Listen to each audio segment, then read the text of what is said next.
Good morning. My name is Michael G. Haskins, and it is time for Vantage Point with Professor Ron Daniels.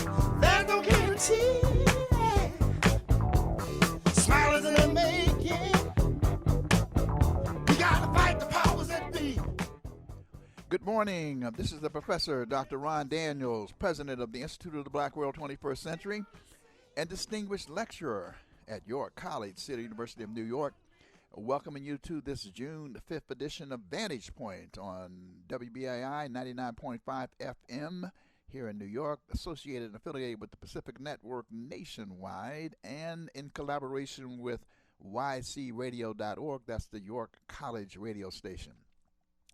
Well, they have graduated. The summer break is on, so I get a little break too. So that's a good thing. I enjoy the break during the course of the summertime. So congrats to all the graduates at York College who walked across that stage on this past Friday. Well, today's show we hope will be a very, very informative one. First of all, we want to say that we appreciate all of those who contributed during the pledge drive, the fund drive. But to me, every week is a pledge drive. Every show is a fund drive show, simply because the ongoing need to, in fact, provide support for the resistance, for Resistance Radio that has been here for the Pacifica Network, all these many decades, if you will. The best way to do that, or one of the ways to do that, is by becoming a WBAI buddy. And I press this every show because it's incredibly important. For as little as $10, you can become a sustaining contributor, which means that you, on a regular basis, and it's painless because it comes out of your checking account or out of your credit card. I'm a WBAI buddy. I'm just one. I don't know. I look at my statement, I may glance down and see it, but it's painless. I don't have to worry about thinking about it. It's there. It's an obligation. Commitment has already been done. And so we really, really think that's important. So go to give2wbai.org if you're not a WBAI buddy, and become one for as little as $10 a month, $120 a year. Or actually, you can give much more than that if you choose to. That means that management knows that there's a certain amount of money that's coming in every month without fail. It's a way of helping to plan effectively. And, of course, if we got a huge, larger volume of WBAI buddies, perhaps we'd have less pledge drives, though the pledge drives are fun, too, with all the great premiums that come with it. So, again, I urge you, all my friends, comrades, folks out there who are listening and enjoy Vantage Point, to go to WBAI, give2wbai.org, and sign up to become a WBAI buddy. And by the way, you get a tote bag, you get a whole bunch of goodies with it too. And that's a great thing as well. And by the way, I'm just in Detroit. I guess it was a week or so ago. I'm kind of getting confused about where I've been. But, Vantage Point is being listened to around the country because we actually, with the Institute of the Black World 21st Century, we send a blast out every week letting people know, including today, who is going to be on the show. And on today's show, we're going to cover a series of topics. First, that will be the vision and mission of the African American Policy Forum that is going to be celebrating its 20th anniversary in a gala coming up this week. Adopting rational marijuana legalization policies in New York is going to be our second topic. And finally, the impact of the Orange Man, President Trump's withdrawal from the Paris Climate Accords. That's going to be our show for today. And then in the last 20 minutes, the last part of the show, I've made a routine now of opening the phone up for our audience to call in and to give us their perspectives. And I'm going to tee it in on one of the topics in specific for that purpose. But now to talk about the vision and mission of the African American Leadership Forum, Delighted to invite to these microphones, at least for me, on Vantage Point for the first time, Dr. Luke Harris, who's at Vassar College. Luke, are you there? Yes, I am. Nice to hear your voice, Ron. All right. And also, we are hoping to be joined all the way from London, Professor Kimberle Crenshaw. Professor Crenshaw, have you joined us? I'm here. Nice to hear your voice, Ron. Yes. Well, first of all, I'm going to ask both of you just to give a little background about yourself, not much, because we want to spend most of our time actually talking about the African American Leadership, African American Policy Forum, if you will. But Luke, I've heard a lot about you and have known you really by reputation for years, and that just dawned on me. I don't really know much about Luke Harris. Give us a little tease. Well, I'm a black guy from Camden, New Jersey, who now teaches at Vassar College. I'm a professor of American politics and constitutional law, and I co-founded the African American Policy Forum with Kim 20 years ago.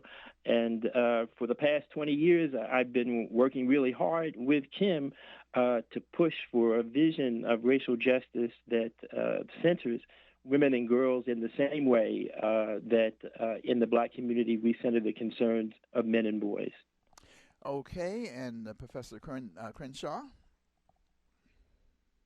And Ron, we go back a way. So as Ron knows, I'm a graduate of the Africana Studies Center at Cornell University, where I met Dr. Daniels.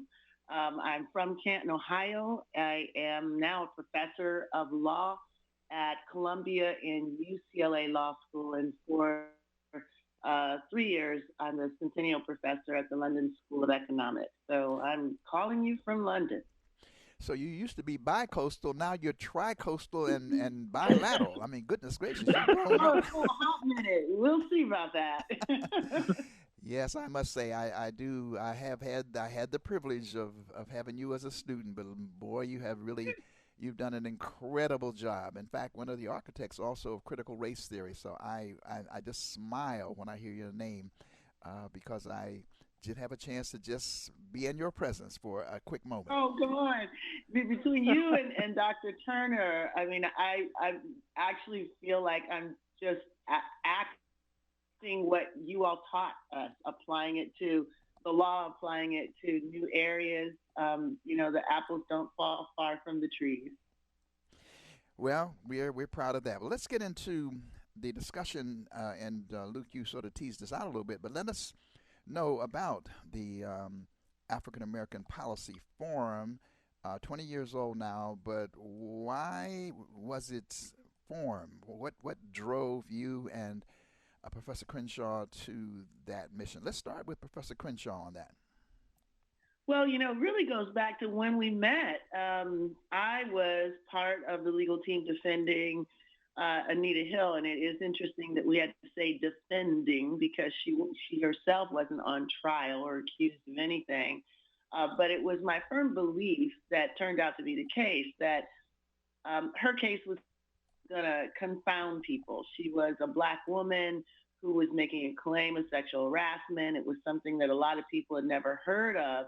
But in reality, sexual harassment has been a part of black women's work life since we were brought here.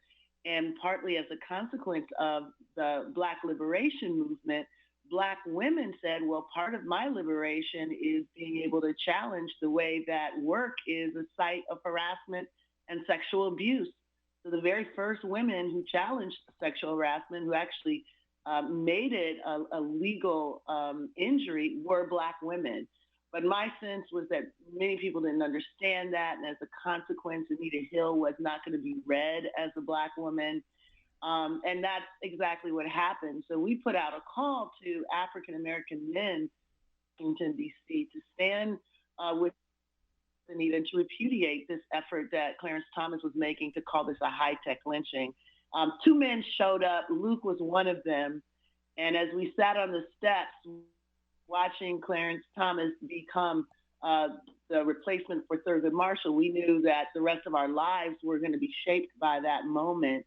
And we committed ourselves to doing everything we could to making sure that gender and race were not put at odds again in such a destructive way. Luke, interesting that indeed a man being a co-founder. Why did you step forward? Apparently very many didn't. Why did you decide to step forward? Well, two reasons. I had gone to law school with Clarence Thomas. He was the year ahead of me at Yale. And I had followed his career. I knew that he had an extraordinarily conservative, reactionary take on American politics and on the black community. And I was stunned by the way in which, simply because he was a black man, he still had a status in the community that was going to push him forward and get a lot of people, even when people didn't support him, not to critique him. And I thought at the time, which I know Kim did too, that if Clarence were appointed successfully to the Supreme Court, that would be one of the worst things that could happen for the black community, that it would be like the black community supporting the driving of a stake into its own heart. And one other thing that I will add is that was a time in my life when I was beginning to see for the first time that the politics, the radical politics that I thought I articulated, which was wrapped around an endangered black male narrative, was really an inadequate policy. And it was around that time in my life that I really began to recognize that, I was actually raised by two endangered black women whose lives and experiences I had never centered in my politics. So I was moving away from a patriarchal conception of racial justice at the same time that I was pushing back against someone that I thought the black community should push back against hard. Well, I just have to think back on that moment because I can remember a lot of people with the so-called quote-unquote give the brother a break analysis that, once he's on the court, he will somehow the melanin in him will boil up and he will remember his roots and all of this stuff. There were some really very prominent people who came out and supported. Like Maya Angelou. Maya Angelou came out the day before the vote with an op-ed piece in the New York Times making precisely that point. Yeah, but we had watched Clarence Thomas oppose affirmative action from when he was head of the EEOC, and we knew that there was no possibility that he was going to move away from his conservative and reactionary politics. Well, hopefully I'm not sure we've completely learned the lesson from that, because I think that we could have a whole conversation about the degree to which we now have, people talk about black on black crime, I sort of talked about a version of it that, that black on black crime is black folks who block progress, because we now have an inability sometimes to critique or to examine closely, what's going on in our communities because the person happens to be black. And, I'm not sure we've quite gotten on beyond that. But we'll save that for another day. Let's keep focusing on the African American Policy Forum. You've done so many things over these past 2 decades, and we want to share with our listening audience some of those things. So who wants to jump in with some of the extraordinary work that has been done? Well, Kim, yeah, go ahead, Luke. No, I was going to say that I wanted you to go. I just talked. Well, as Luke pointed out, we started with advocating on behalf of people of color with respect to affirmative action. And Luke's work has been absolutely foundational in this regard.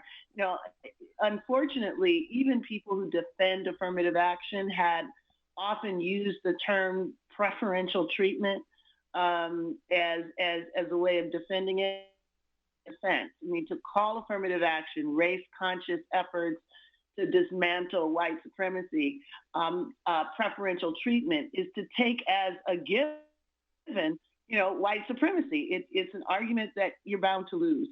So the African American Policy Forum participated in the pushback against these attacks on affirmative action in California, in Michigan, we took this as well as intersectionality into the World Conference on Racism, where the primary push behind focusing on gender when we talked about race there, and it turned up therefore in the platform of action.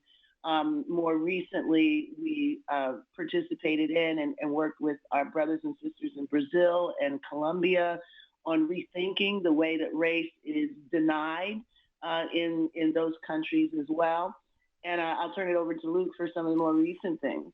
Let's go back to the affirmative action thing just for a minute, because I'd just like to get your take on that, because I remember you doing such incredible work helping people to frame it and to come up with essentially tools to try to find a way to get people to grasp the concept, even in the black community, let alone in the white community. And, it seems that the affirmative action today has been essentially reduced to diversity. And I'm just, and when I sort of talk to my students about it and whatever and so forth, the idea of remedy and repair seems to have disappeared altogether. And to me, one of the critical mistakes, and I've had a debate, sort of a debate with some of the people from one of our leading public interest law groups, that to the degree that we sort of accepted the notion of diversity and were willing to fight for that vestige, that we also yielded a lot of ground, that we didn't continue to make the case. And maybe I'm in error because I may not have understood how to frame it as well. But it seems to me we ceded a lot of ground when we simply had it to simply be reduced to the notion of diversity rather than the whole question of racial remedy. No, you are absolutely right on point. The diversity argument, diversity has never been the foundational reason why race-based and gender-based forms of affirmative action need to be in existence. Connected to that diversity argument is also the idea that you have to bring in students of color with lesser qualifications. There's the idea that affirmative action is responding to damaged individuals rather than what should have always been a focus in the post-civil rights era was the fact that race and gender-based affirmative action is a response to damaged institutions. But we've never had a discussion about what it means to look at the baseline practices and traditions that were put in place during the era of American apartheid and transfer them into the post-civil rights era, right? So our major affirmative action cases, they've always been rights cases. So the focus of them have been the diminishing overrepresentation of whites. That's a constitutional issue in the United States, the diminished overrepresentation of whites in academic institutions, for example, the continued underrepresentation of people of color. 50 years after, 60 years after the Brown decision now has never been tabled, and the damaged institutions which contribute to that, the practices that are in place that unfairly stigmatize and don't reflect the capacities of people of color have never been the center of that discourse, and they always should have been. Well, just to add to that, Ron, you were talking about the debate sometimes within the civil rights community. Luke and I were, often the enfant terrible in the group, because we would say, Bakke, which gave us diversity, was not a victory. Bakke was a loss.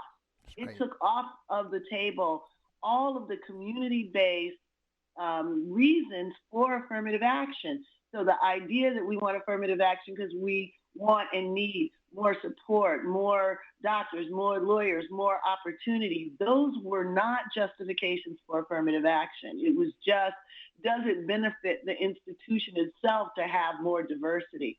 So when we would say, beyond these arguments about diversity and really get at where the racial power is being expressed in what counts as qualification, what counts as responsive curricular issues, what counts as doing the work.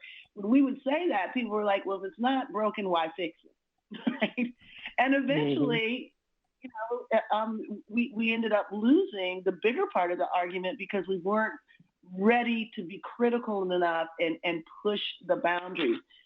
Your listeners might be interested in seeing a video that we did that presents affirmative action in the way Luke describes it. It's called the unequal opportunity race, and I think you've seen it before.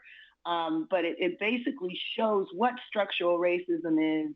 It shows its intergenerational dimensions, and it makes the argument that addressing that is not preferential treatment. The video has been banned in some Southern schools because it's been called, what do they call it, Luke? Victimology. Exactly. Victimology, right. Painting a picture of American social history and painting into that picture genocide, apartheid, patriarchy, slavery is something that people don't want to do.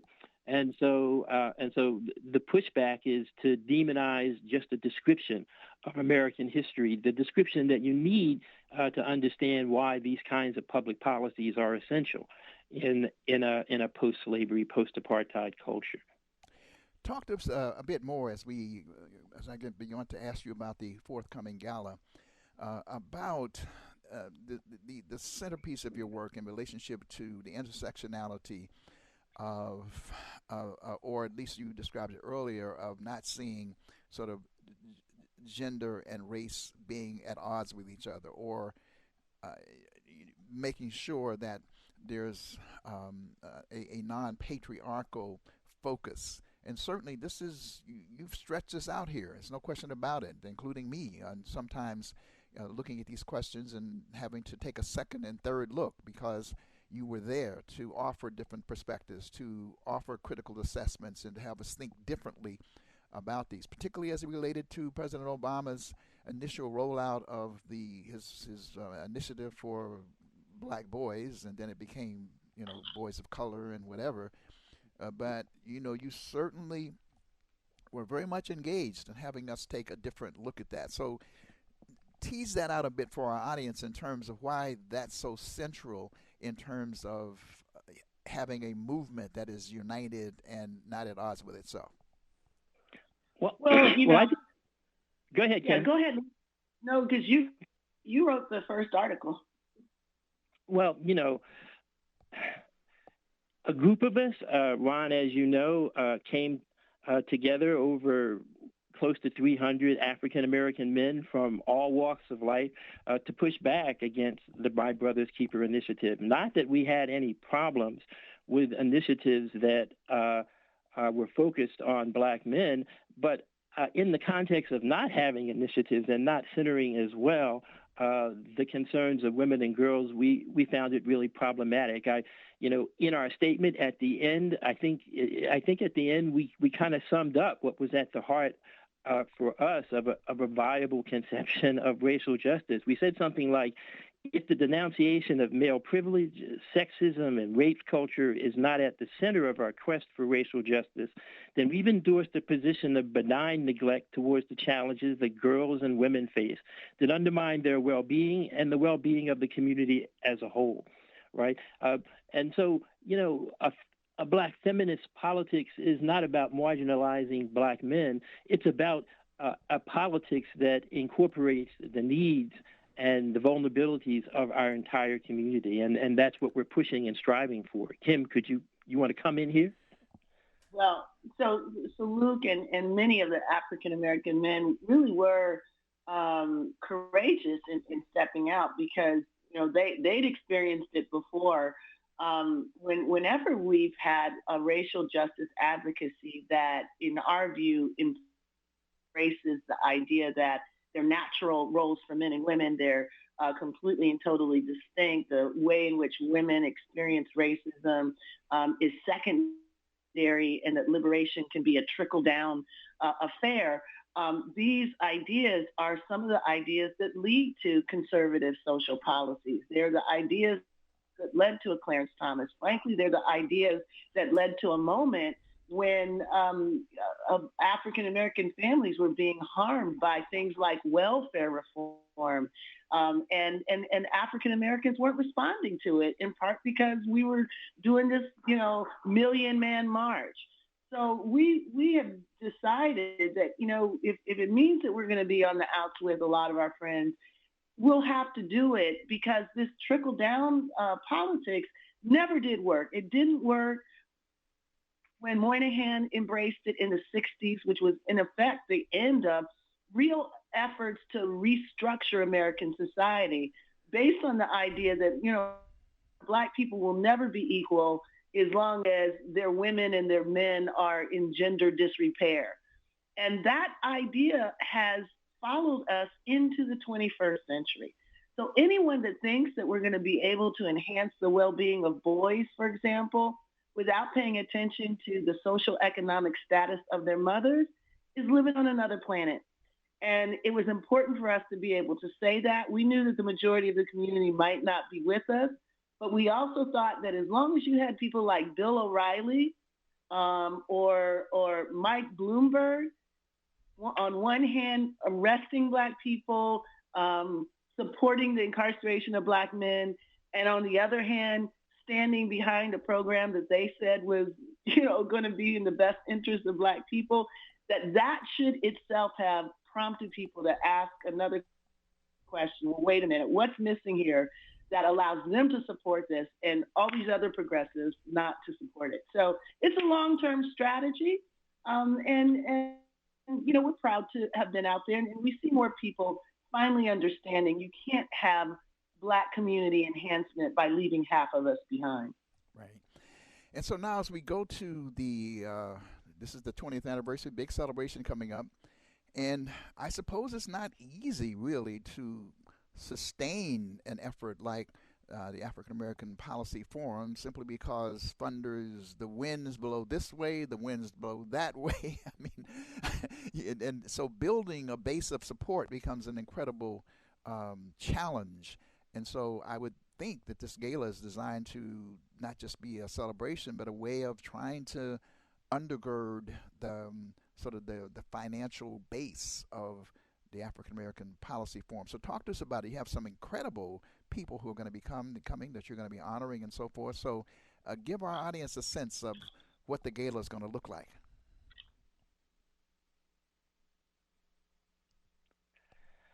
Hello? Well, I'll start. We are really excited because we want to be able to lift up people who have been role models for us, people who exemplify some of the values that the Policy Forum has attempted to embrace over the years. So Keith Ellison is someone who is going to receive the Shirley Chisholm Leadership Award. And we named that award for someone who broke through the conventional political barriers to articulate a vision of democracy and politics that's far more inclusive than that has gone before. Keith is the first Muslim representative, and he is, one of the most articulate elected officials to talk about how class and race and gender, come together to resist some of the most simplistic approaches to social problems. So we're so proud that he's agreed to come. Eve Ensler, we're giving her the Virginia Durr Solidarity Award. Some people from the civil rights movement might remember the role that white women played during the Montgomery bus boycott was right. To actually provide the transportation to Black women who refused to ride the buses. They were also, profiled by the police. Virginia Durr actually bailed Rosa Parks out of jail. It's that kind of solidarity that we want to celebrate, not getting ahead of, not getting in front of, not speaking for, but actually doing service, supporting the demands for liberation of people of color. So we wanted to acknowledge and elevate and reflect on how important that kind of work is. Ron, the media have been absolutely critical in both reinforcing white supremacy and helping to break it down. George Curry was a mentor of ours, so the Journalism Award is called the George Curry Drum Major for Justice Award, and we're giving it to Joy Ann Reed, who has been telling truth in so many different ways. And last but certainly not least, Barbara Smith, who was the mover behind the Combahee River Collective Statement, one of the most profound articulations of the intersection of race, gender, and class in establishing the conditions of Black life. So, she's one of the many unsung heroes of the 70s and the 80s.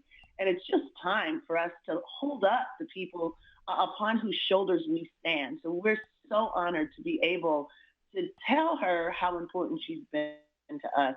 So this is our gala. We're going to also, we had a competition among young people to develop arts and expression that reflects intersectional politics, and so they're going to perform. We have some surprises and some greetings from folks like Kerry Washington and Tandy Newton. So we want to encourage people to come out. Our organization is beholden to the community, and that community includes women and men and people of all genders, people of all classes. And an organization like that cannot rely on foundations to exist. They have to rely on the people we serve.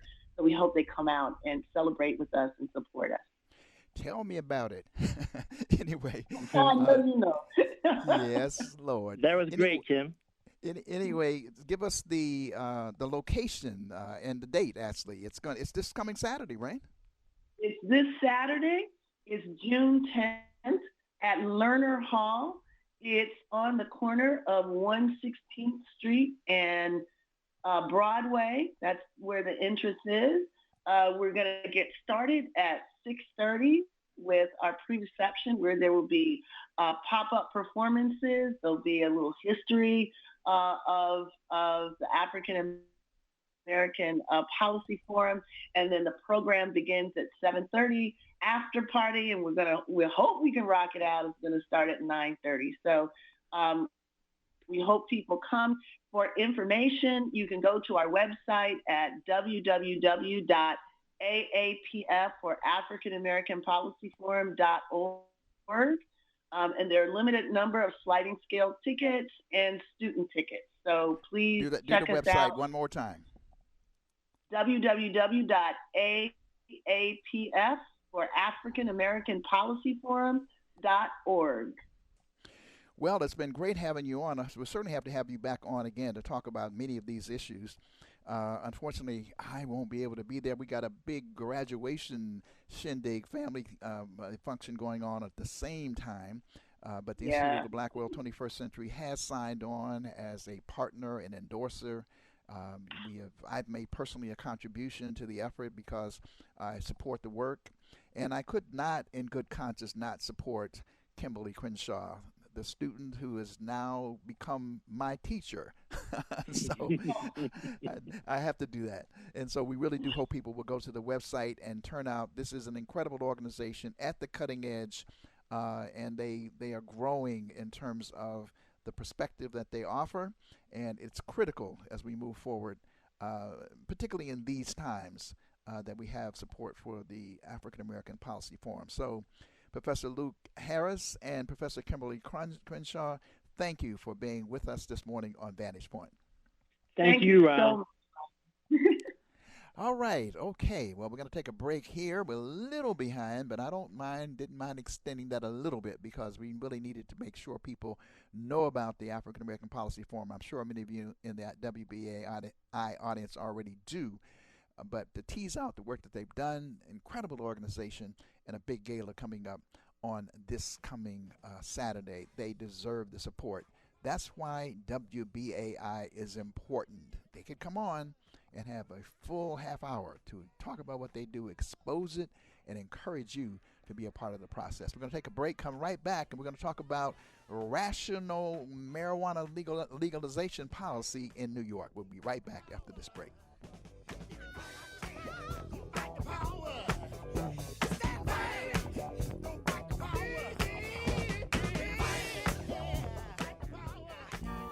This is the theme music for Cat Radio Cafe. Oh, yeah. A salon of the arts. Aha. Mondays at 2 p.m. I'm Janet Coleman, the host. And I'm David Dozer, the displaced playwright. announcing Cat Radio Cafe. Cat Radio Cafe, featuring great interviews with scintillating authors and provocative artistes. or vice versa. I see you, cats. Hey, Stop clawing the furniture. Head for the radio. Cat Radio Cafe. Mondays at 2 p.m. here on WBAI. hey, do cats drink coffee? If it's brewed with fish.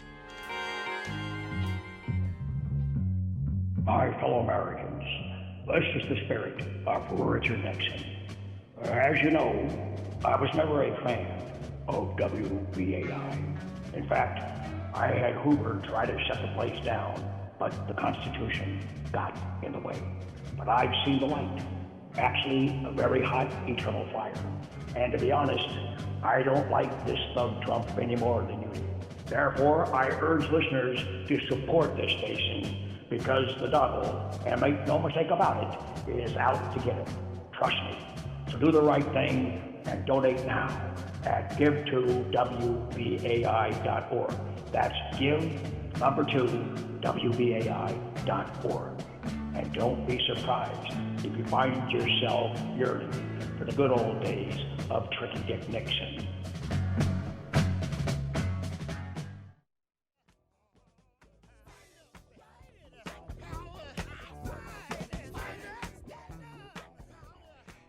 Okay, we're back, and really enjoyed that interview with Professor Luke Harris and Professor Kimberle Crenshaw. And again, I am smiling because I did have the privilege of having her as a student at Cornell University, and boy, it was just it's just so wonderful to see that she has, like I say, she's not only bi-coastal now, she's 3 different universities she's teaching at, and what a wonderful person she is. Out of Canton, Ohio. I'm from Youngstown, Ohio, so we're in the same neighborhood as well.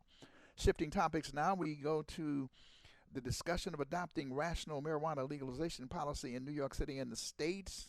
To have us joining us for that conversation is Chris Alexander, who is with the Drug Policy Alliance. Chris, welcome to Vantage Point. Hey, Ron, it's good to be here. Thank you so much for having me on. So first of all, tell us a little bit about your background quickly. Are you a native New Yorker? Are you an import? Just give us a little background about Chris Alexander. Sure thing. Yes, I'm a native New Yorker, born and raised in Southeast Queens, New York, in Hollis to be specific. First generation American, young person of color who's had a very interesting experience with drugs and the drug war in my upbringing, and I'm excited to be working now on a really central issue and trying to bring to light the need for reform. Well, talk to us about that. You perked our interest now. You come to this endeavor, therefore, because of your own experience. What experience did you have with the drug war that sort of persuaded you that you needed to become a reformer? Yeah, I think, a colleague of mine says it best in that, we see drug war policies and prohibitionist policies coming up, particularly in the inner city, particularly in communities of color. But it wasn't until, you develop some more and you see some more of the world that you develop the language to put around the types of experiences that we've had. And when I talk about my specific experiences, I'm talking about experiences with really, disproportionate policing, being able to witness how youth in certain communities is treated differently than youth in others, how, the police presence in certain communities is different from others, and how marijuana oftentimes is that joining factor where both communities will use at equal rates, but only one, particularly communities of color, are the ones that are arrested. And so, that real paradox was kind of what drove me into the work. And now you work with the Drug Policy Alliance, and I know what the Drug Policy Alliance is, but just in case our audience does not know, what is the Drug Policy Alliance? Sure. The Drug Policy Alliance, the shortened version, DPA, is the nation's largest organization working to end the war on drugs, really trying to shift our discussion on drugs and drug policy from one that's punitive to one that focuses on science, compassion, human rights, civil rights, and really trying to get us away from the types of policies that have resulted in mass incarceration and really mass criminalization of communities of color. And so now the discussion about marijuana is really sweeping the country. It seems that New York seems to be a little behind in that overall conversation, given its liberal reputation as, the Empire State and the Big Apple and all those things. And so now Absolutely. You're about to launch a campaign. And I guess one of the questions I would raise is, I thought that marijuana was already decriminalized. Is that the case? Is it decriminalized in New York? Well, that's a great question. I think that's something that people, you may hear reports, you may hear people will talk about it in that way. And the truth is, in 1977, the state legislature did pass a measure to decriminalize marijuana possession in New York. However, that does not mean that decriminalization has fully taken hold or that it's a form of full decriminalization that we've seen in other states and other jurisdictions. Instead, there's a distinguishing made between public and private view possession. Now that, coupled with stop and frisk and some other policies, have really resulted in really a great amount of harm coming to communities of color that are targets of these type of policing tactics. Stop and frisk and some of these other policies, vertical patrols and stuff like that, have resulted in over 800,000 young people, mostly in New York, being arrested for marijuana possession, the same offense that was supposedly decriminalized. And so the campaign that we're building is called Start Smart New York. And it's really about just the recognition that the policies that we've been working off of, the prohibitionist policies, have not been fair. They've been ineffective and really have been unjustly enforced in communities of color. And I think that, it's really imperative that we approach this issue as one that centers race, because of the fact that we are the ones that are constantly on the brunt of this types of enforcement. Now, you've used the term prohibitionist a couple of times, and, what I find with us who do this work very often, we assume that people know what we're saying. So when you say prohibitionist, what do you mean? Yes, I mean, this is really what it mostly links to alcohol prohibition, right, where there's an outlawing of a substance and the belief is held that by outlawing something, that's the ultimate way of restricting access to people. Unfortunately, what we've seen as prohibition really is just the absence of control. We saw it in alcohol prohibition with the emergence of the American mafia, right, and Al Capone and all this violence that erupted in space of regulation. And so prohibitionist policies then, as it relates to marijuana and other drugs, is really just the theory that by taking something away or by saying that this thing is outlawed, that you'll be able to actually restrict use, which is not something that we've seen with marijuana. And I think that it's important to know that I like to link the two because it didn't work then and it hasn't worked now. So I think it's important that people see that connection. Yeah, but I can hear people saying, being receptive to the argument that it ought to be decriminalized, which would mean, well, it's still illegal, but we're not going to punish people as badly, or we're not going to lock them up for long periods and whatever, but making it legal? I mean, it seems to me some people would say, but wait a minute, this is a drug, isn't it? I mean, why would we legalize drugs?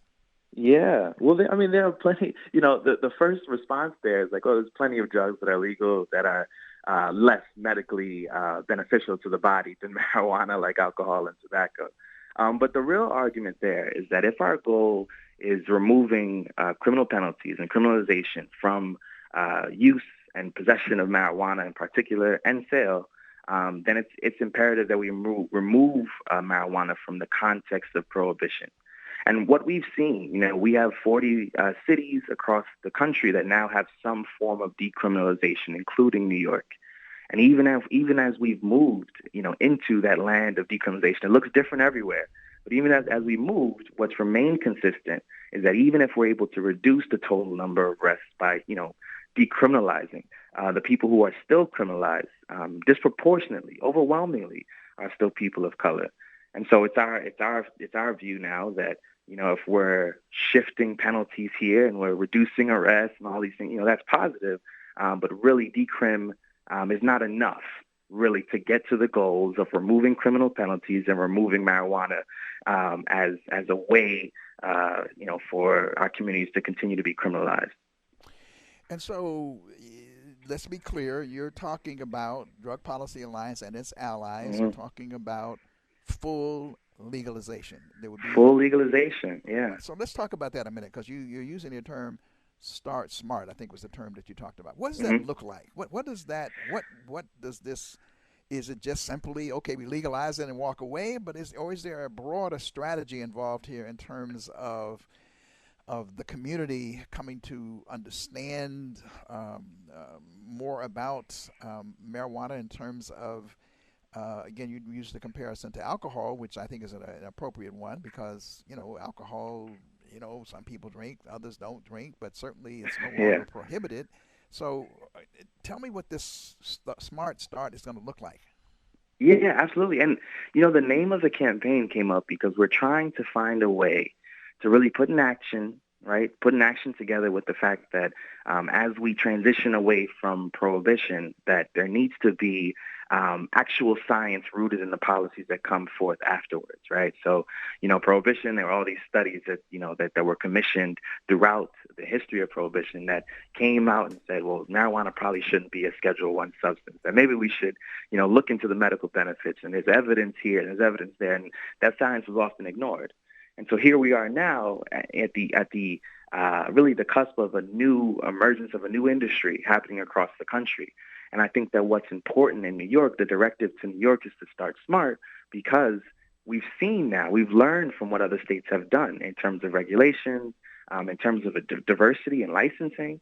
What this campaign is about is pulling together different groups who are touched by marijuana prohibition in different ways, right, who are able to lend their expertise and their experience into crafting a new way forward, who can say, hey, this is how marijuana prohibition affects me in my work on public health, in my work in the community, in my work with, as a public defender.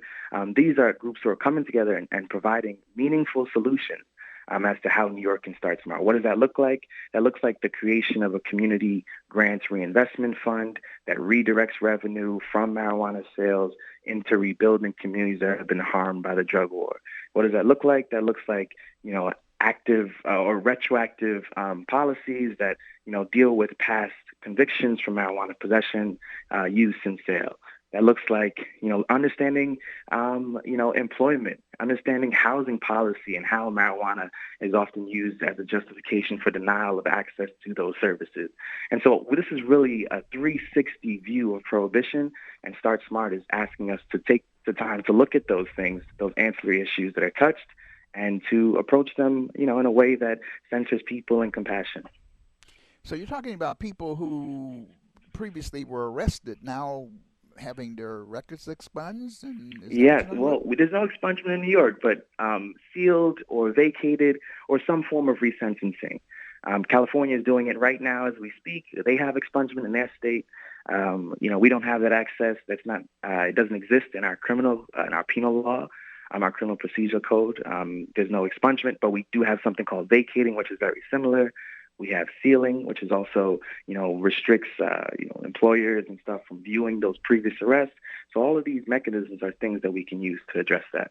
So you're saying that people, who are out there dealing in drugs, meaning marijuana, which many people feel have been disruptive of our communities, problematic and whatever, they're going to have their records expunged?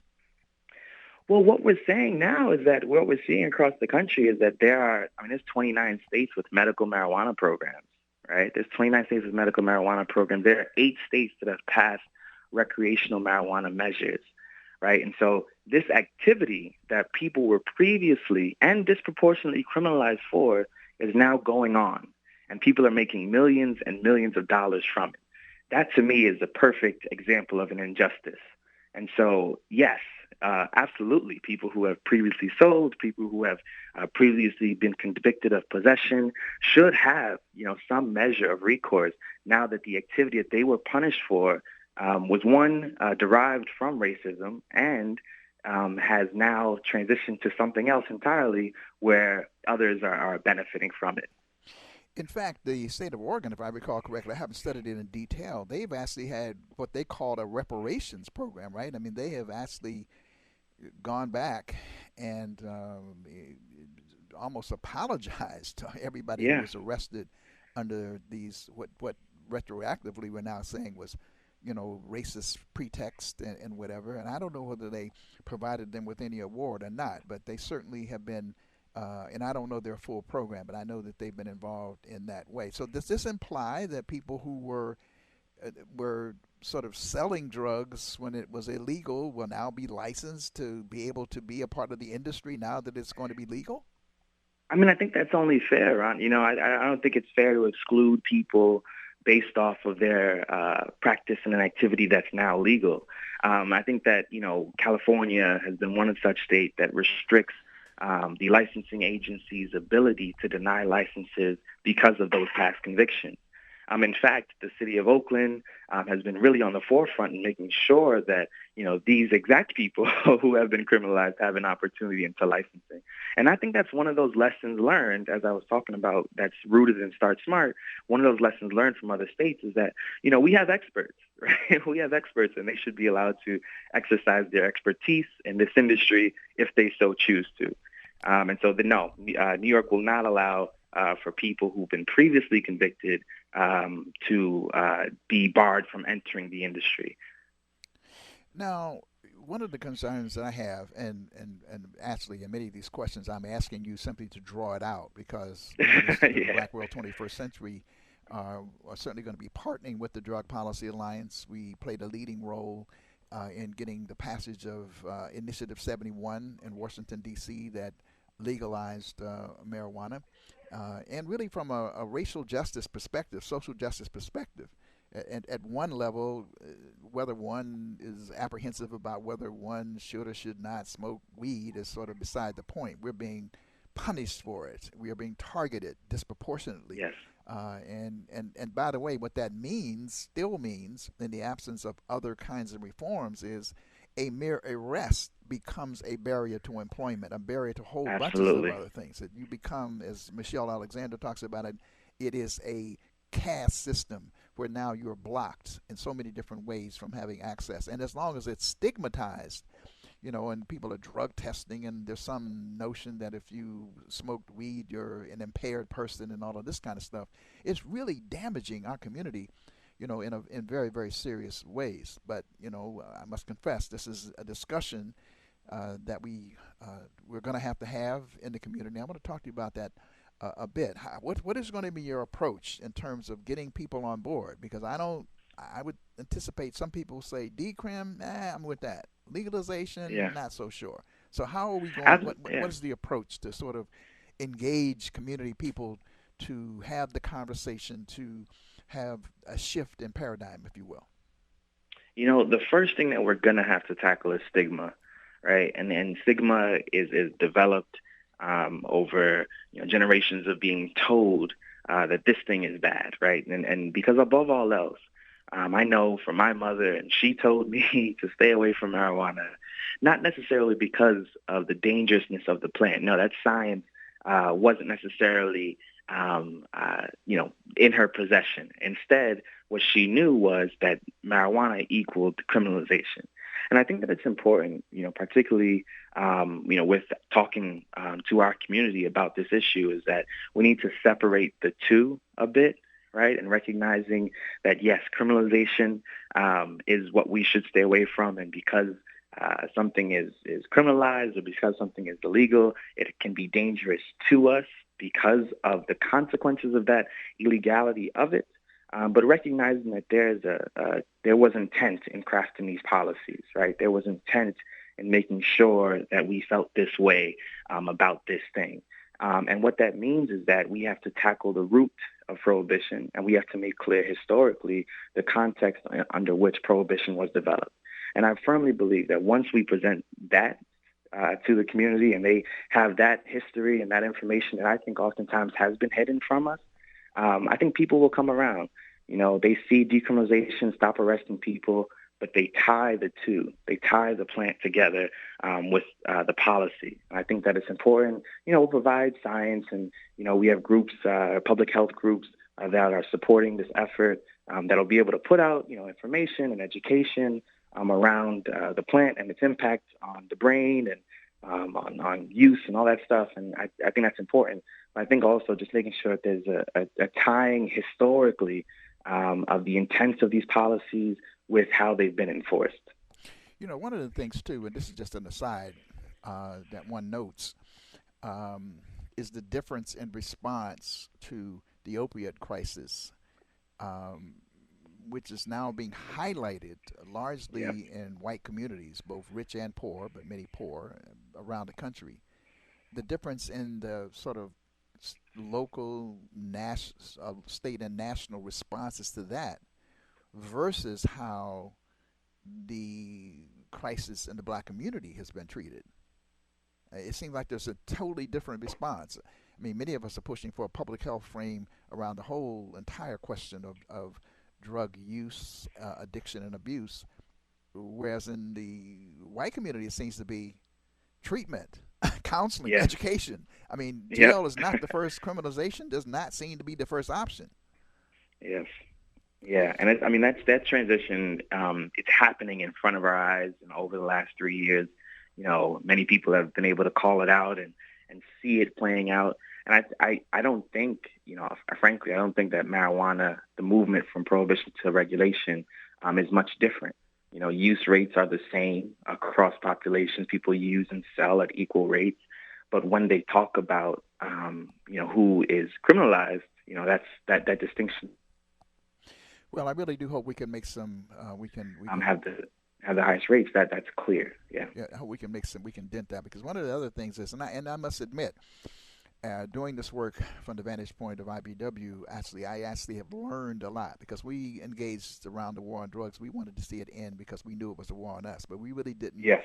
And in many respects, the same thing happened with the environmental justice movement. The more you got into it, you learn more about the environment. You learned more about a whole bunch of things. I have certainly learned a tremendous amount from the frontline activists and organizers in the Drug Policy Alliance and people who've been working on this. And one of them is this whole notion of marijuana as this gateway drug, And I had this notion, frankly, I was a little nervous. Well, what about cocaine? What about heroin and so forth? Yeah. Until Dr. Carl Hart's milestone groundbreaking work came out, because I had this view. I wasn't so much convinced about marijuana as the gateway to other drugs, but I actually did have a view that if you took cocaine, that you would become an addict, or if you took heroin, that you become an addict. And the reality is, some people use, in fact, significant numbers of people who use cocaine and never get addicted. I never knew that, as a reality, and I think a lot of people don't know that. So it's, but some will. Just as some people will use alcohol and get addicted, but the vast majority of people don't. And so it's beginning to see it that way. So then you then figure out how to treat it differently, as opposed to this, simply criminalizing it. Absolutely. And I think the term he tries to specify and hone us in on is problematic use, where it's like, everybody, people can use and not use problematically to the point where, they're, neglecting their family or neglecting their other responsibilities and so on and so forth. But many people use drugs and still go about their day and are contributing members of society and that kind of thing. I think it's definitely a really important connection to make, because that is a fear. Even if people get past the gateway part of it, they may get caught up on, well, people are going to become lazy. People are going to become, and we have to recognize that 50% of the country has smoked marijuana before. The recent CVS poll, 50%. That's 138 million people who have admitted to using marijuana before in their lifetimes. And people are still going about their day. The city of Denver is still alive. The state of California is still alive. It has not gone up in smoke. the sky hasn't fallen. People are still going to work. People are still doing their thing. And so, I think this is a different approach, definitely new to New York. New York is definitely behind the 8 ball on this. But at the same time, we've seen what other states have done. They've been successful.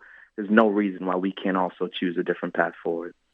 Well, finally, and let me just say, I want to bring you back, and some of you back, because I got to tell you what I am alarmed about really is, and we really don't have time today to talk about it, is I'm seeing more and more articles really because I'm supportive of legalization and regulation, and for those who've been affected to actually now begin to engage and to benefit from the economic enterprise that's there.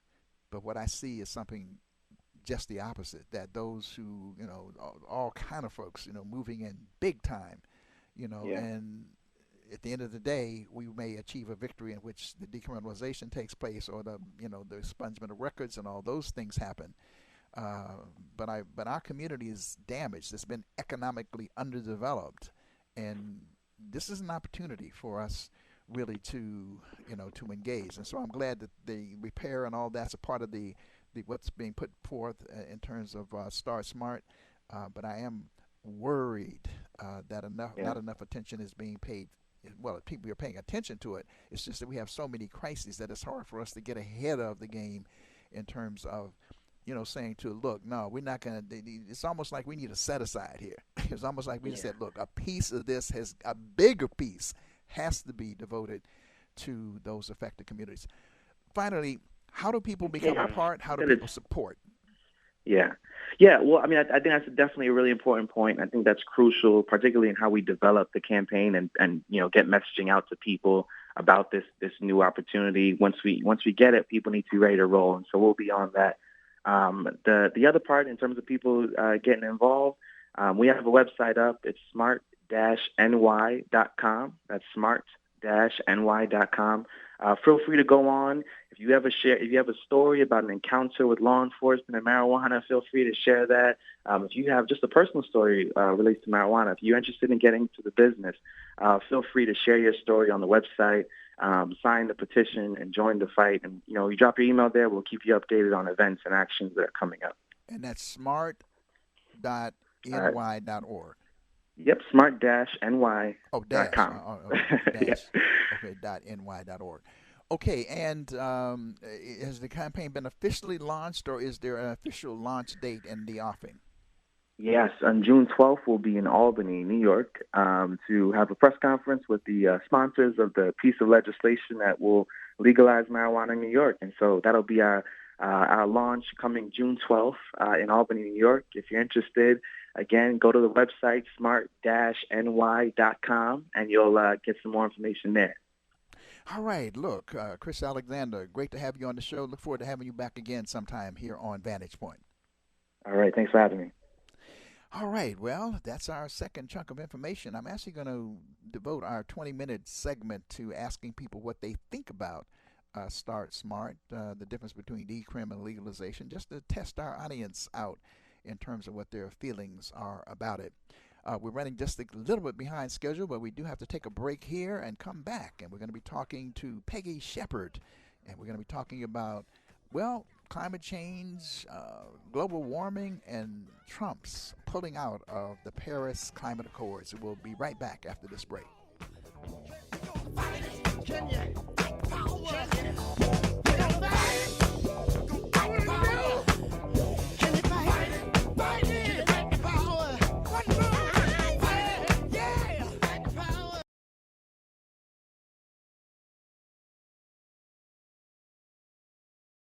And together we are the Illustrious Blacks. And on Wednesday from 2 p.m. to 3 p.m., we'll be bringing a show to WBAI 99.5 FM titled On Air with the Blacks. We'll feature the latest in pop culture news, music interests, and issues facing the LGBTQ community of color and beyond. God help the WBAI audience. You have no idea what you're in for. Until then, live the hype life.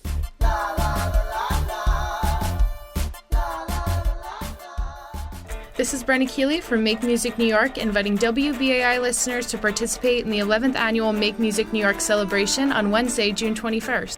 Every year in the summer solstice, we fill all 5 boroughs with free outdoor concerts, and we want you to join the fun. For more information on how to participate either as a performer or as a venue, go to makemusicny.org. And don't forget to tune in Fridays at 2 for Making Music with Jordan McLean here on 99.5 WBAI and WBAI.org. Hi, my name is Michael G. Haskins, and I'm one of the hosts of The Morning Show, which airs Monday through Friday, 6 to 8 a.m. on this station. WBAI is listener-supported, commercial-free, resistance radio, challenging norms and defying them. Let's break down what that means. It means that no clandestine corporate entity tells me how to do my show. You better believe that. It means that you, the listener, and the diverse WBAI community have a voice, which reverberates across the tri-state area. You drive this station, so fuel us. Donate by visiting give2wbai.org or pledge right now from your smartphone by texting the letters WBAI to 41444. And thank you for your support. Like many of you, like many Americans, I have felt frustrated and betrayed by the state of the mainstream media in this country. A media whose priorities seem out of step with their responsibilities. We need a media that strengthens democracy, not a media that strengthens the government. We need a media that enriches public discourse, not one that enriches corporations. Hi, I'm Jane Fonda, and this is WBAI, listener-supported, non-commercial radio in New York.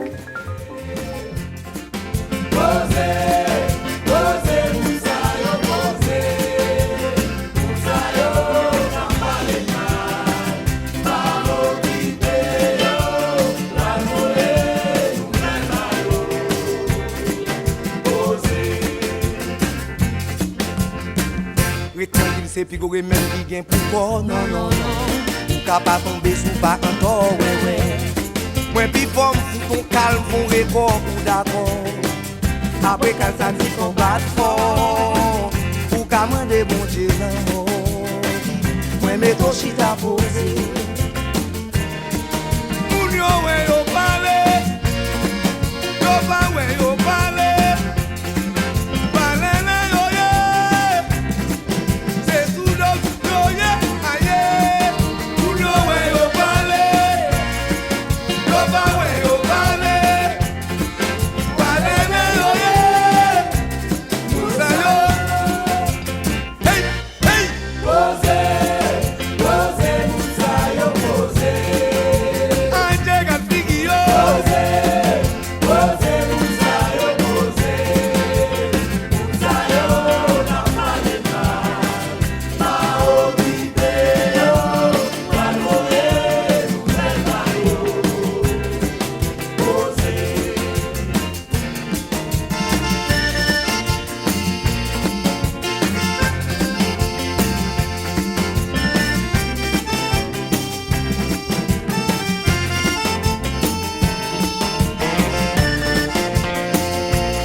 Like many of you, like many Americans, I have felt frustrated and betrayed by the state of the mainstream media in this country.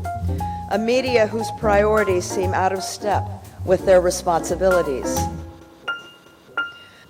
We need a media that strengthens democracy, not a media that strengthens the government. We need a media that enriches public discourse, not one that enriches corporations. Hi, I'm Jane Fonda, and this is WBAI, listener-supported, non-commercial radio in New York. Today we're going to talk about a process.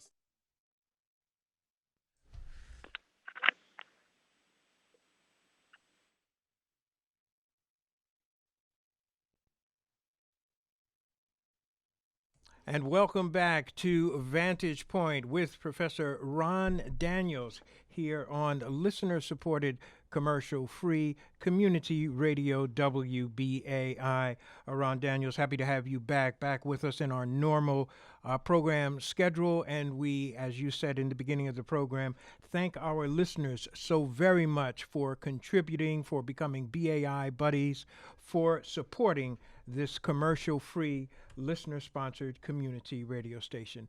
Professor Daniels. Yes, we're back and we're delighted to be joined by Peggy Sheppard. I actually had a faux pas in my rundown sheet that I just noticed. These tired eyes. Anyway, we've got it corrected. And Peggy Sheppard, welcome to Vantage Point.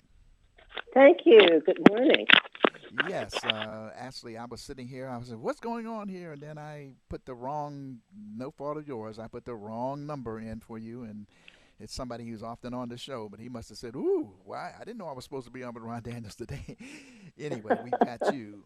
Peggy Sheppard, I haven't talked to you in a month of Sundays, as I said when I was chatting with you by email, but I know who you are. You are one of the foremost environmental social justice activists, not only in the country, really in the world. And it's been a pleasure knowing you, but let's, for the benefit of our listening audience, just give us a quick little 101 on Peggy Sheppard. Who you be? Oh, my goodness. That's a big question. Well, where do I start? Just give us a little bit. Just give us a little bit. Are you originally from New York? No, I'm originally from Washington, D.C. Okay. Grew up in Trenton, New Jersey, went to Howard University, came to New York City as a reporter and a magazine writer, worked for Black Enterprise and Essence and Redbook and Time Life, and met Bill Lynch and got involved in politics. Oh, my goodness. Yeah, I did. I was public relations for the first Jesse for President campaign that was run by David Dinkins and Bill Lynch here in New York City. Worked with them for the entirety of that really groundbreaking campaign that really changed my life and the direction of my life. And really got an opportunity to go all over the state promoting delegates, because in that campaign, you could actually run as a delegate, not be appointed by an elected official, but actually run. And so I went around the state promoting and doing interviews with all the young delegates who were running to really change the world and who were part of the Rainbow Coalition. And there was so much hope and excitement that I got caught up in that and had the opportunity to see the difference in resources between communities. Communities like Greenwich Village, which was very strong for Jackson, that had resources, had strong advocacy. And then to see a community like Harlem, where I had just moved, and realizing that the advocacy really wasn't institutionalized there. And, Bill Lynch said, do you want to be behind the scenes, electing other candidates, or do you want to be out front with your own ideas and think about running yourself? And that was a lot to think about. I was a pretty shy, introverted young woman. And I decided that, yes, I did have ideas that I wanted to promote, that the community in which I lived didn't seem to have much leadership. And so I ran as a district leader with Chuck Sutton, and we ran against existing leaders, and we were elected. And there were a lot of elderly, retired women who were very active in the community, the kind of women who, are the people who tell you who to vote for and who the judges are and, where to go. And a number of those women came together and, asked me and Chuck to, really take on some leadership in West Harlem, which people really felt had been neglected by the Central Harlem elected officials. And so Chuck and I ran. We started an independent Democratic club. And then we began to realize that residents were coming to us about a new sewage treatment plant. And they thought it was about jobs. And would we help them get jobs there? And we actually got 30 people hired. But then when the plant began operating, we realized that it was emitting odors and emissions that were making people sick. And so Chuck and I embarked on an 8-year community organizing campaign that got the Koch administration to finally begin to address the issue. And then when David Dinkins came to office, who had lived uptown, knew the issue, he said, there's a problem, we're going to fix it. And, we decided that, David, although he was a good friend, he actually grew up with my father in Trenton, New Jersey, so he was a family friend. And I thought about it and said, well, we need a mandate. David Dinkins isn't going to be in office all the time, so we need a mandate. So we went to court. We sued the city, got $1 million settlement of our lawsuit, and also won an environmental benefits fund for the community. And WEAC got a grant from that settlement. What is WEAC? Start an organization. So WEAC is a nonprofit organization based in Harlem, and we're an environmental justice organization that got started in 1988. And we work to engage community residents in environmental decision-making that impacts the health and sustainability of their community and their family. Wow, what an amazing background. Ashley, I always ask those questions because even though I know people, sometimes you don't really know them. You don't know what they've been involved with and whatever. I've sort of known you more for, that WEAC and you being all over the country and all over the world, around environmental justice issues and that kind of stuff. Really didn't know about the essence part, didn't know about, I probably ran into you during the Jackson campaign, no doubt.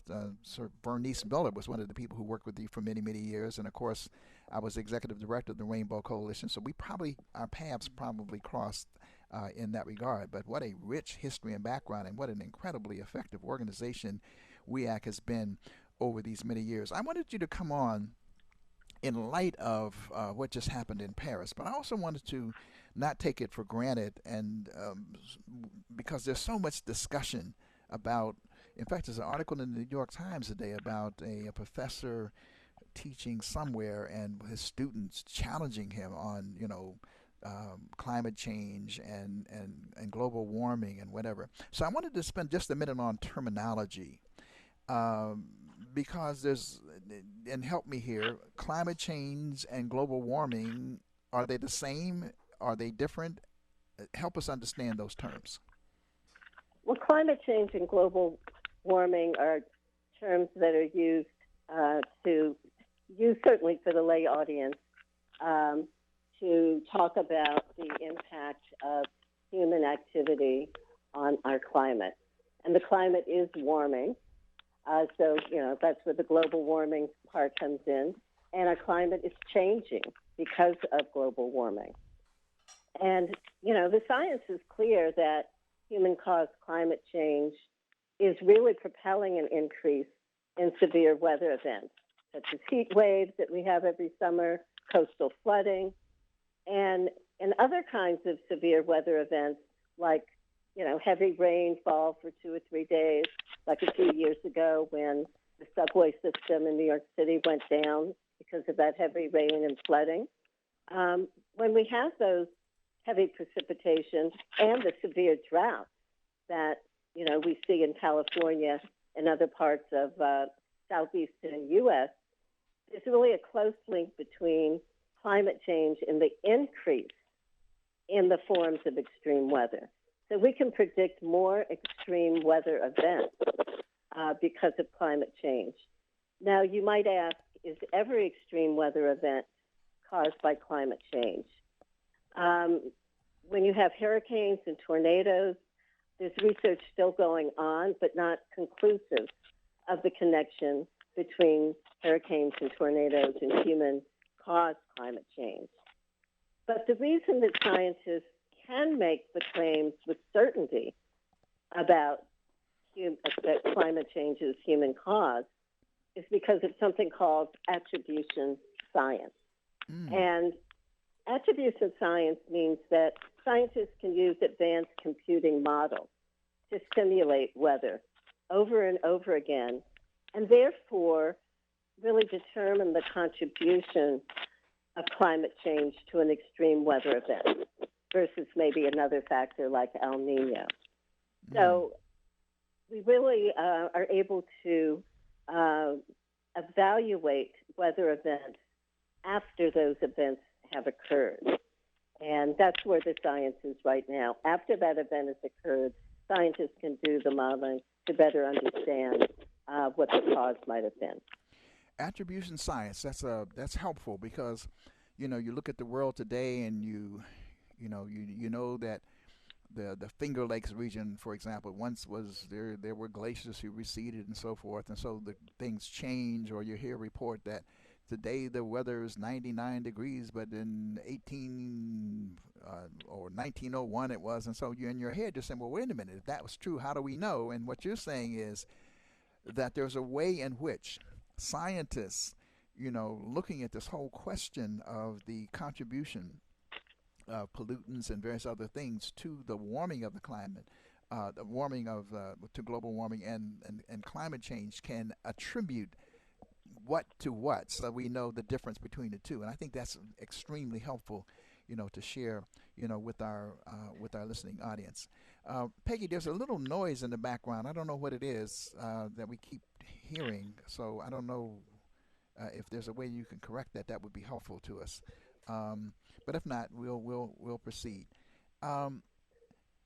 Talk to us specifically about, because WEAC in part began because of the disparity of resources between Black communities and communities of color, particularly African American communities.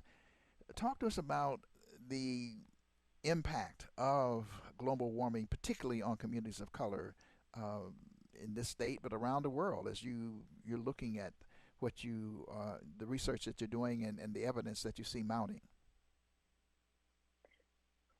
Well, we can see that climate change is having an impact all over the world and in this country as well. And what we know is that the communities that are most vulnerable, of low income, are the communities hardest hit right now for environmental justice.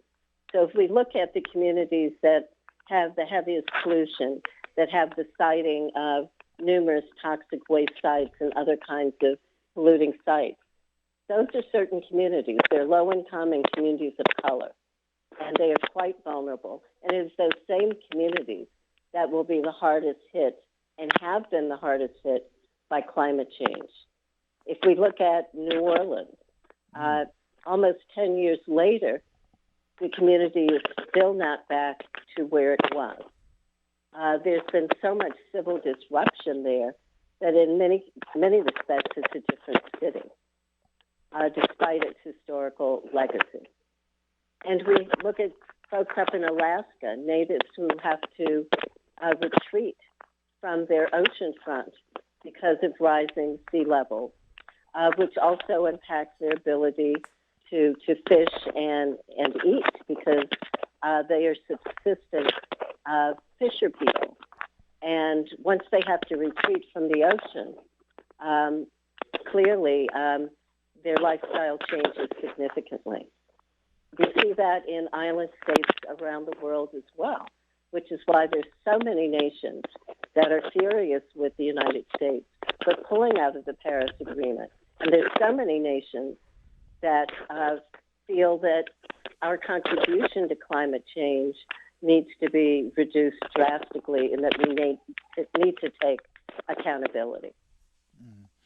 And so you've sort of answered my last question, and that is the impact of this accord. Talk to us about the accord, because the accord really, it took a long time to really sort of craft this, right, and to get all of these nations, except I guess two, Syria and Nicaragua, and I'm a little surprised at Nicaragua, frankly. I guess they have a reason. But nonetheless, to come together on this accord, it's voluntary, and it's not, quote, the revolution, but nonetheless a huge step forward. Talk to us about the importance of that accord. Well, we should also understand that that accord has a foundation in international talks that started way back under the first Clinton administration. I've met a colleague, Frank Roy, who was an undersecretary at the State Department, who was engaged in those talks in France back in again, during the Clinton administration. So this has not been just a recent conversation. We have understood the science for many, many years. It has not been a very visible issue in terms of national priorities, but those talks have been going on for numerous years. Now, certainly in Paris, the talks are non-binding. The agreements are voluntary. And so that is why I think President Trump saw this as low-hanging fruit. He could make a decision on his own. These were voluntary agreements we had made, and it was very easy for him, in his thinking, to pull out. And of course, it certainly diminishes our role in the world, diminishes our leadership, and perhaps will diminish our economic development as other countries like China and the Far East continue to develop more manufacturing capability around alternative energy and solar and other kinds of energy sources. Right. Well, Peggy Sheppard, we really, really appreciate you coming on. I'm sorry we got on a little bit late. That was on me. To share with us background in terms of WEAC, its origins, its history, and its contribution, but also to help us understand, climate change and global warming, the relationship between those, between them, and the importance of the Paris Accord and the damage to communities all over the world that could be done because of the reckless behavior of the current president of the United States. So we thank you for coming on. We look forward to having you back to have deeper conversations and sharing with our WBAI audience about these questions. Thank you so much, Ron. Great talking to your audience. All right. Okay. All right. We're going to take a break here, and we're going to come back and give you the number. I hope I have the right number this time. For our listening audience to weigh in. I like to spend, that last segment. We haven't had a chance to chat with each other in a while. And I'd like to confine it to your perspective. We had this conversation on a Smart Start, the legalization of marijuana. And there was a question of decriminalization, which means that it's still illegal, but there are sort of a lessening of fines and or a lessening of penalties, so that instead of going to jail for long terms and so forth, there might be a fine, it may be a ticket or whatever, versus the whole idea of actually legalizing it. And I'm wondering what the audience's response is to the interview that we had with Chris Alexander and your perspective on or pros and cons in terms of what your views are on this matter. So you can line up now at 347-335-0818, 347-335-0818. And if I'm incorrect, my chief announcer will, of course, help me with that. We're going to take a break and come back, and we'll take your calls here on Vantage Point.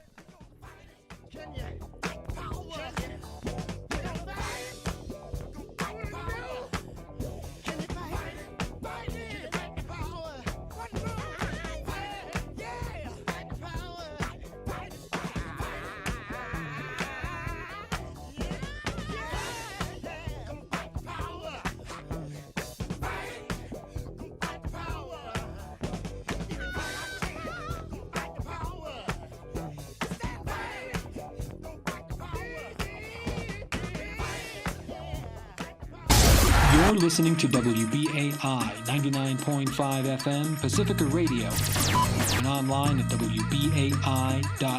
The role of media in a democratic society should be to empower people to make decisions. WBAI, speaking truth to power for over 50 years. You have very few powerful media outlets that are actually doing the two things that I think are the most central aims of good journalism, which is to give voice to the voiceless and hold those in power accountable. WBAI, your community alternative. There's a war on the way, don't you know it? Can't you see Building Bridges, your community and labor report. From your workplace to your neighborhood, listen to the show that brings it all together. Building Bridges, your community and labor report, produced by Mimi Rosenberg and Ken Nash, bringing you news and analysis, local, national, and international. Monday nights, 7 p.m. We build bridges.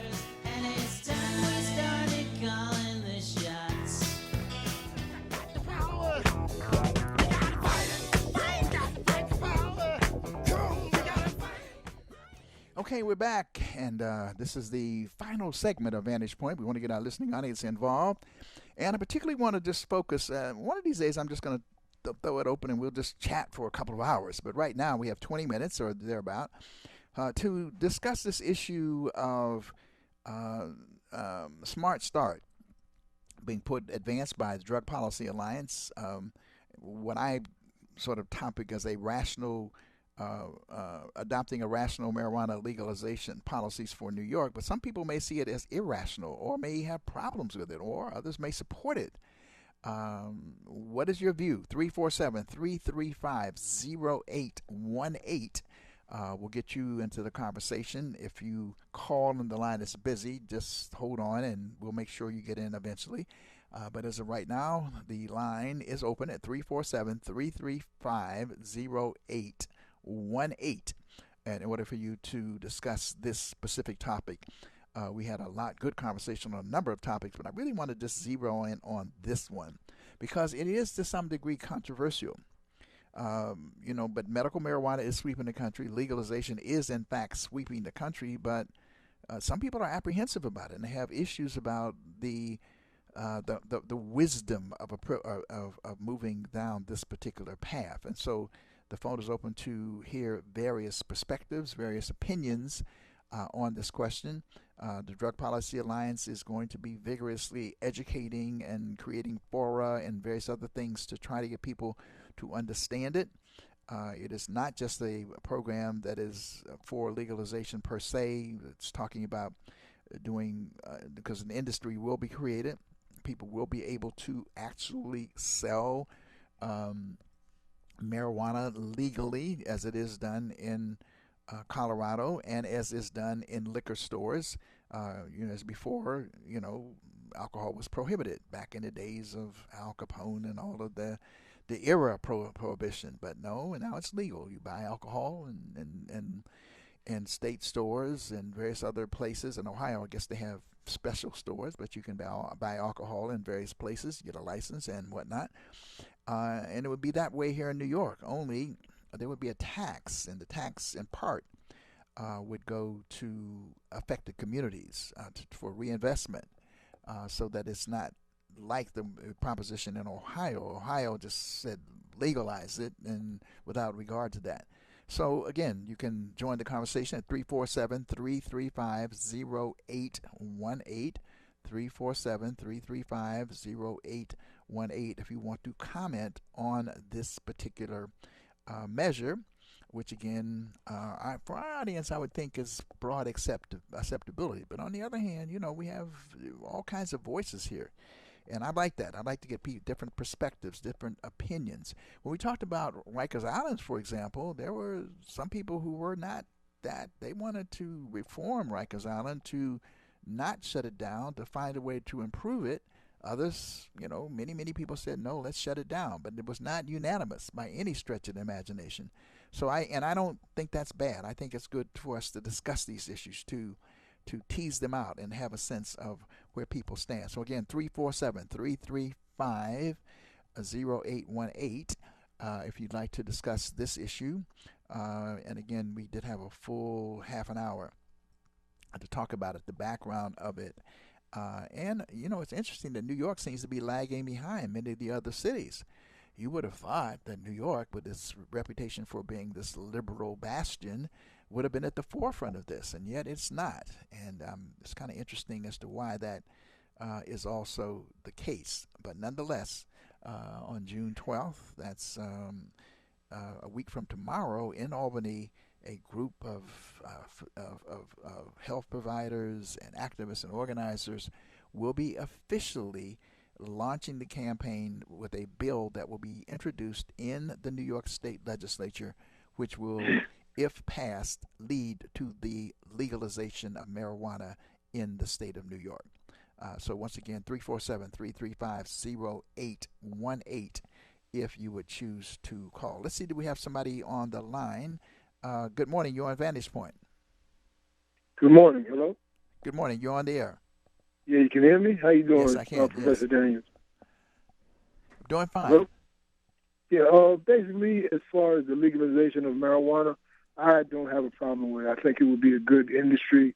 I think it would it could really help with the condition of poverty in our communities. I just think it's a good idea. I think it's been overdone as far as prosecution of young African American, Latino men and women using it. I mean, addiction. There are many facets of addiction, and I know people call it a gateway drug. But I've never agreed that it's a gateway drug. It has to do with the person's personality.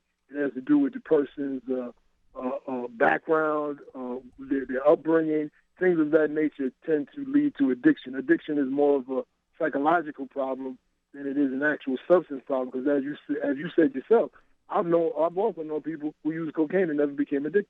So I mean, it just goes with, we need more drug education. We need more addiction education and mental health resources than just concentrating on the substance. So I have no problem with the legalization of marijuana. Okay, all right. Appreciate your perspective.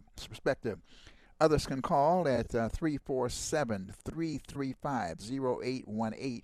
Get up, the line's busy.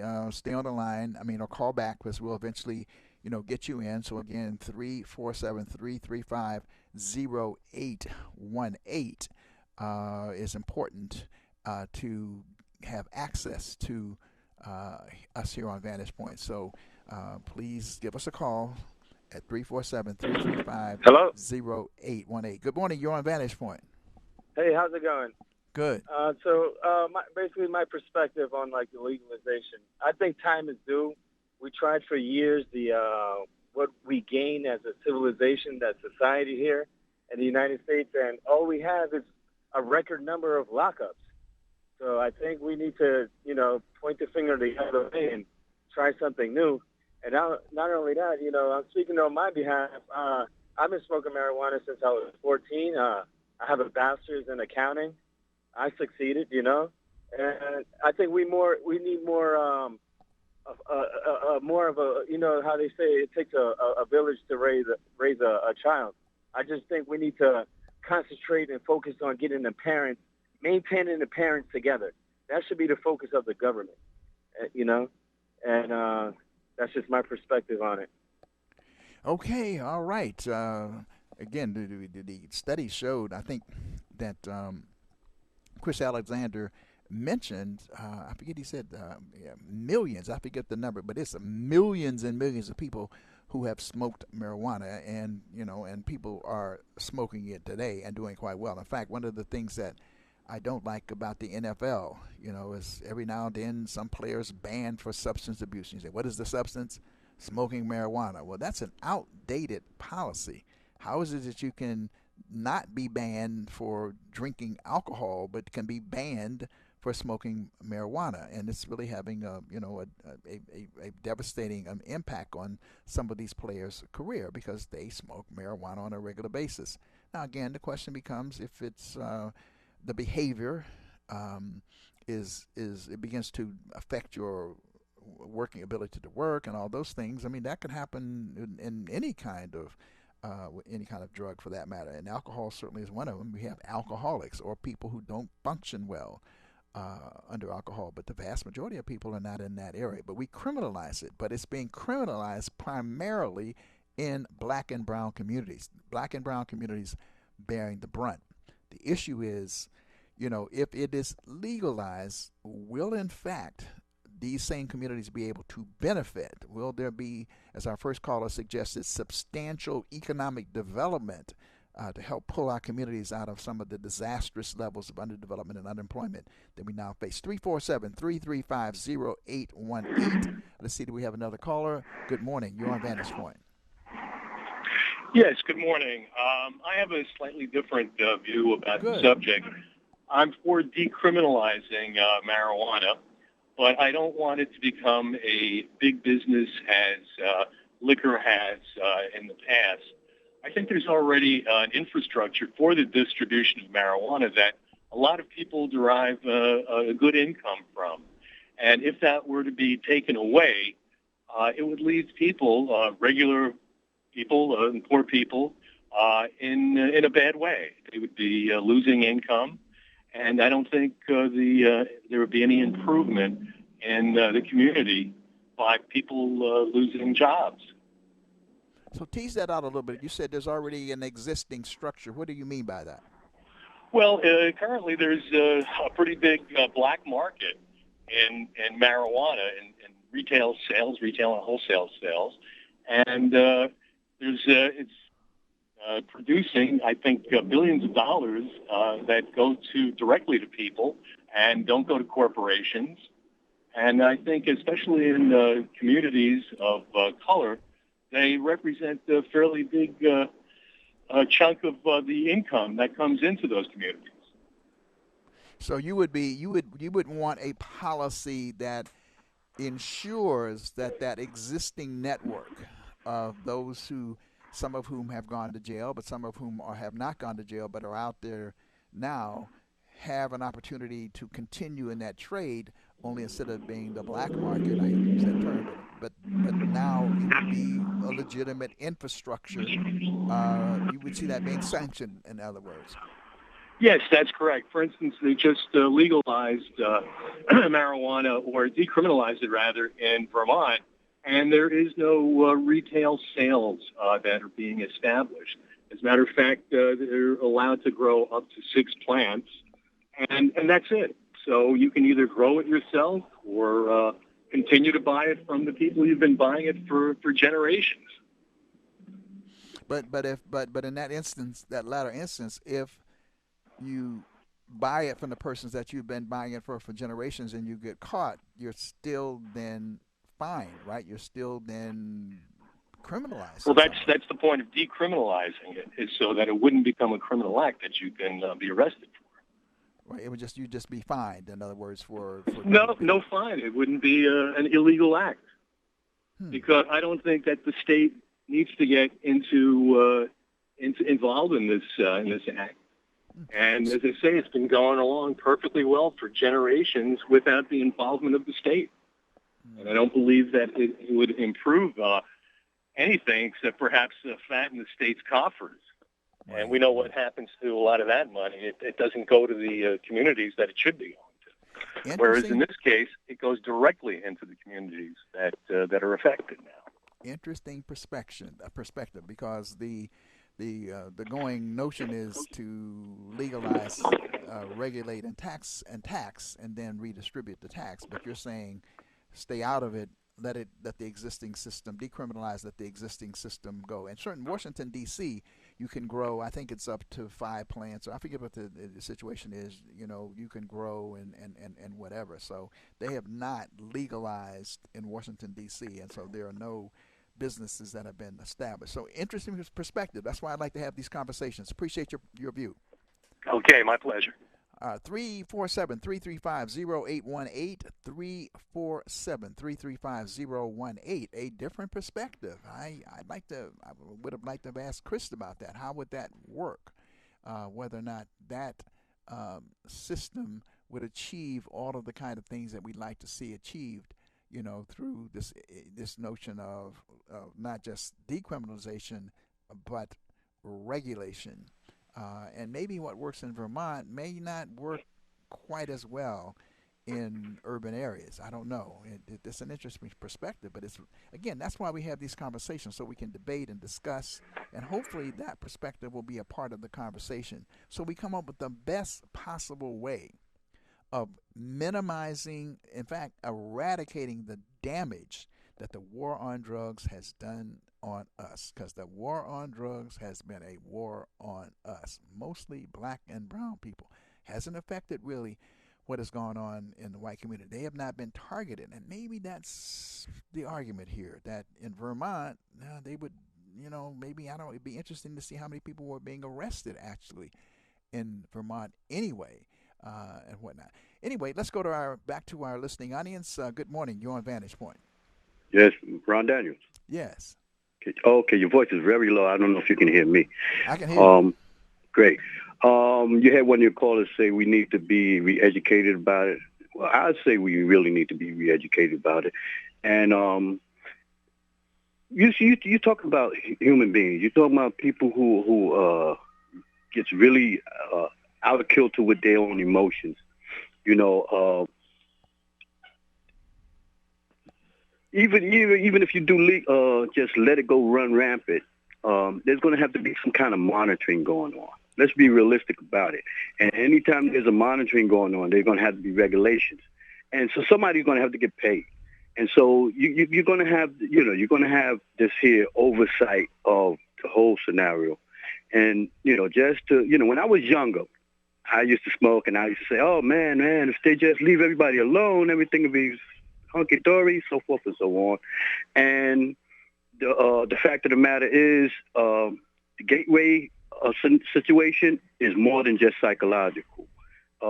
It just leads to an attitude. And these attitudes clash. Those that don't smoke versus those that do smoke, there's going to be this here, I'm better than you. And if people that's familiar with the Alcohol Anonymous program or the meetings, we recognize that these clashes of drugs versus drugs and cocaine versus this, there's an attitude that goes on here. And when you have these social, cultural clashes, there's going to be some reactions going on. And so my basic synopsis on this here is, I don't think people are evolutionarily, as far as evolution is concerned, mature enough to really actually deal with this without abusing it. I really don't. Well, let me ask you this question in relationship to alcohol. I mean, let's just use the alcohol-marijuana comparison, okay? Yes. I mean, you could say the same thing about alcohol, right? Alcohol, for some people, that's why there is an Alcoholics Anonymous, because some people become alcoholics. They abuse it, and it wrecks their lives, and they have to find a way to get off of it because they become addicted. And addiction is a health issue. And in fact, it could be psychological, some of it may be chemical and whatnot. But the vast majority of people do not become addicted to alcohol. That's laughable. You know why? Because I hear this said many times, and I'm not disrespecting you like this. I just want you to just let's look at this from a perspective together, like, we just observing together. I hear people say, well, I was drinking for 20 years and I'm not addicted. I was smoking for 20. No, that's addiction. Well, but no, because addiction is something that you absolutely have to have, and it begins to disrupt the way in which you do your work, how you do your family. It disrupts your life. I mean, you could take a drink every day. The fact that you take a drink every day doesn't mean you're addicted to it, and it doesn't. If it doesn't, you go to work. People play football, basketball, so on. They drink, and it doesn't. But other people, they take a drink, and it distorts their behavior. They have to have it. They can't do without it, and then you show up late for work, or you don't go to work, or you begin to. That's the difference between addiction and recreational use. Well, I can dig that threshold, and sometimes it can get obscured, and yes, granted, right, fine. If a person is able to function, okay, now a person may be able to function on a 9 to 5, drinking occasionally and so forth and so on. Okay, but now how are they as far as domestically when they deal with their wife or their children, and then here comes the arguments and so forth and so on. But yet and still they're holding a job for 40, 30 years. A whole lot of people go home, have a drink with their wife and their family, and they get along just fine. And I think the data would show that that's the overwhelming majority of the point. But here's the deal. So I think there's a need for education. There's a need for counseling. There's a need for treatment of those whose behavior is such that it's addictive, it's abusive, it's problematic. But should that therefore prevent the normalized use of a drug like alcohol or marijuana simply because there is a percentage of people who abuse and who can't control themselves. And I think that's the great debate, and that's the great contention. Look, my friend, appreciate your contribution. The thing about I think it should be monitored, and maybe decriminalized, to a certain extent. But I'm doing experiences, bro. Experience-wise, I don't think we're ready for all that. Right. Okay. All right. Well, we appreciate your perspective, and others may have a similar opinion and can express it as such. 347-335-0818. Just a few more minutes to get a couple of more callers in. 347-335-0818 on the question of the bill that's going to be put before the legislature next Tuesday, June the 12th. It is Smart Start legislation dealing with really the legalization and regulation of marijuana. And we talked about the different aspects of it with, again, Chris Alexander. They have a website, smart.nyc.org, and you can go to that website and get all the information you want on it, as well as get a petition. Good morning. You're on Vantage Point. Good morning. How are you? I'm doing fine. I like to weigh in on this conversation.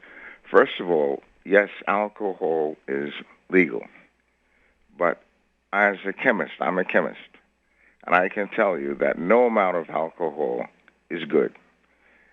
Your body eliminates alcohol and does not ever utilize it in any metabolic process.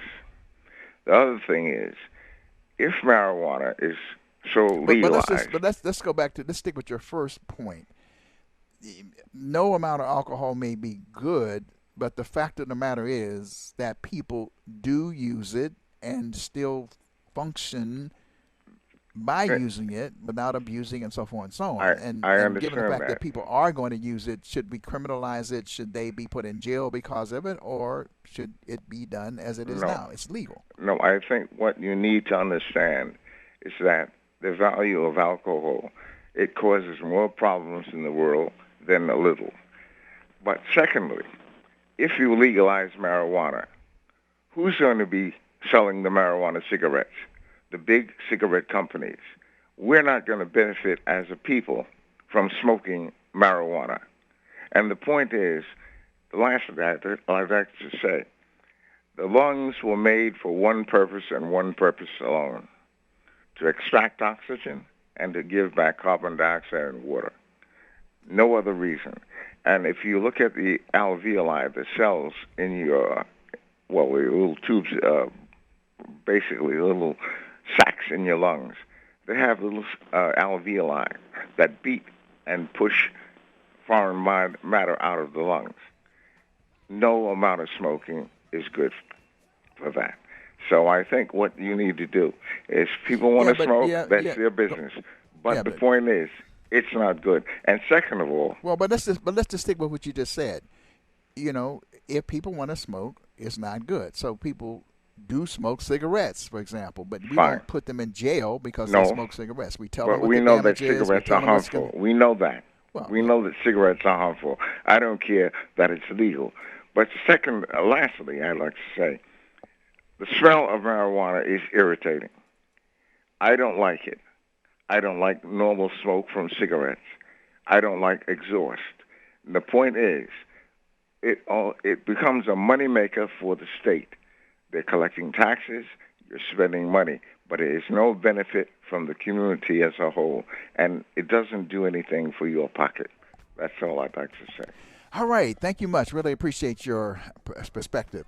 And we're about out of time, so I always like that part of the program because, you see, we had different perspectives, different views on an issue that is a vital concern to our community, and I like this open forum format so we're going to get different people's perspectives on it. That's going to be our show for this week. Don't forget to sign up to be a WBAI buddy. We continue to push that as an important way of supporting and sustaining WBAI. This is the Professor Dr. Ron Daniels. I'm your host for Vantage Point, and we will be right back to see you again here next week on WBAI 99.5 FM on the Pacifica Network in collaboration with ycradio.org. See you next week.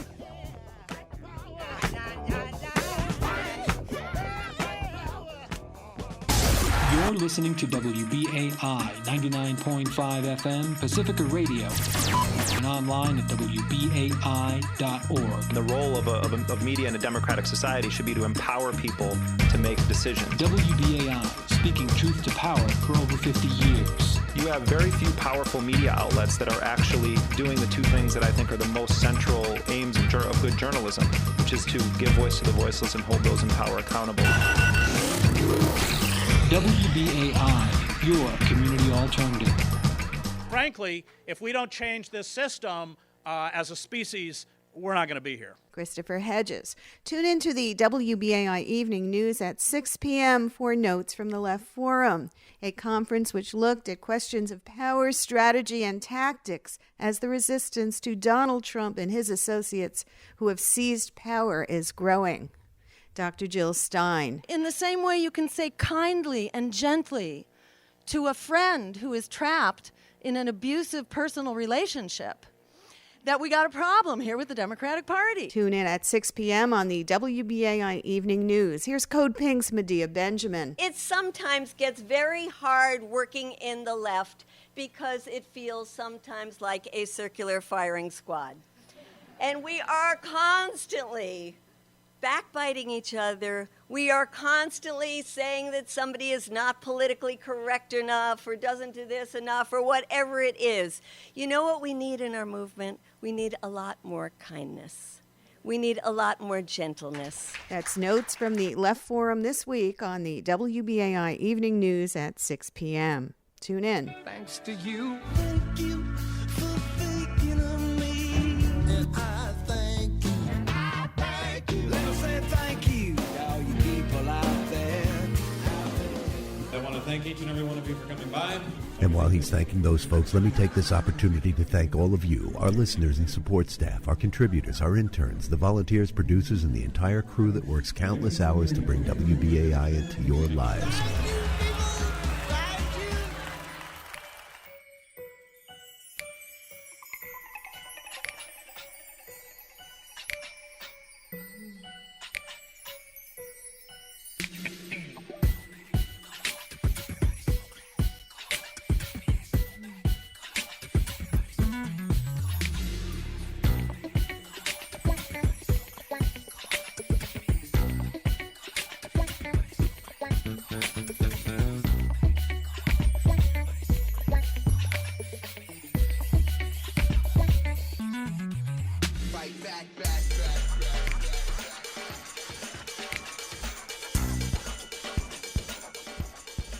WBAI New York.